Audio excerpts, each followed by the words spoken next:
Good day everyone. Today we're going to talk about different social stratification or social classes in the Philippines. What is social stratification? Social stratification refers to a society's categorization of its people into groups based on socioeconomic factors like wealth, income, race, education, ethnicity, gender, occupation, social status, or derived power, social and political. It is a hierarchy within groups that ascribe them to different levels of privileges. As such, stratification is the relative social position of persons within a social group, category, geographic region, or social unit. So here are the three primary social classes exist in the Philippines. First, low-income class. Second, middle-income class. Third, high-income class. Low-income class. The low-income class comprises individuals and families with earnings that fall below the poverty line or those who struggle to meet their basic needs with their income. They typically have limited access to education, healthcare, and other essential services, and may reside in urban slums or rural areas with inadequate infrastructure. The members of this class often work in low-paying jobs in the informal sector or agriculture, such as street vendors, agricultural laborers, or domestic helpers. Middle-income class. The middle-income class consists of individuals and families with moderate earnings that allow them to afford a decent standard of living. They have access to basic amenities and services such as education, healthcare, and housing, and may have some disposable income for savings, investments, and leisure activities.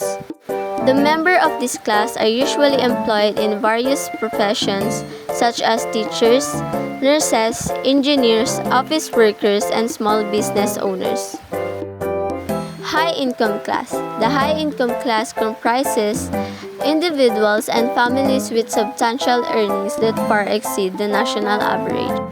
The members of this class often hold top executive positions in corporations, own successful businesses, or have significant investment in real estate, stocks, or other assets.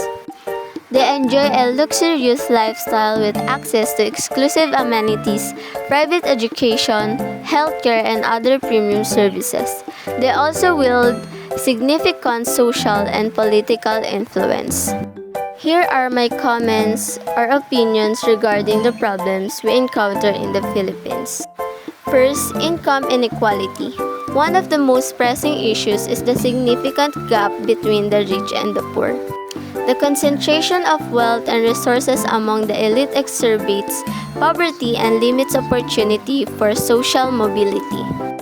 Addressing income inequality requires policies that promote inclusive economic growth, equitable distribution of resources, and access to quality education and healthcare for all. Second, limited social mobility. Social mobility is hindered by structural barriers such as unequal access to education, job opportunities, and social networks. Many individuals from lower socioeconomic backgrounds struggle to break the cycle of poverty due to systematic disadvantages. Third, informal sector vulnerability. A significant portion of the population works in informal sector where jobs are often lower paying, insecure, and lack social protections. Informal workers, including street vendors, domestic workers, and seasonal laborers are particularly vulnerable to economic shocks, exploitation, and lack of access to basic rights. Policy intervention should aim to formalize informal employment, provide social safety nets, and strengthen labor protection for vulnerable workers. Lastly, urbanization challenges.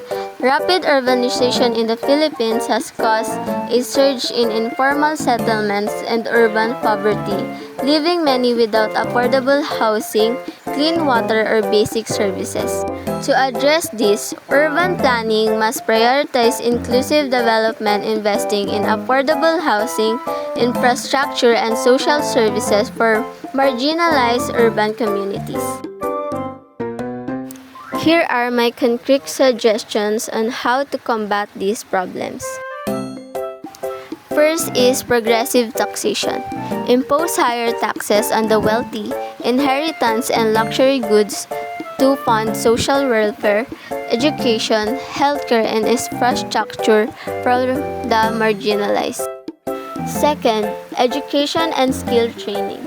Invest in quality education, scholarships, and vocational training for disadvantaged communities to equip them with employable skills. Third, formal employment and labor rights. Encourage businesses to formalize employment with incentives, simplified processes, and strengthen labor rights to protect workers and ensure fair wages. Fourth, recognize and protect indigenous rights. Enact laws to protect indigenous lands, resources, and culture. Involve them in decision-making and support sustainable development. Fifth, foster community empowerment and participation. Empower marginalized groups through grassroots initiatives and inclusion in decision-making. And last, promote social enterprise and inclusive business models. Support businesses focusing on social and environmental impact, creating opportunities for marginalized community.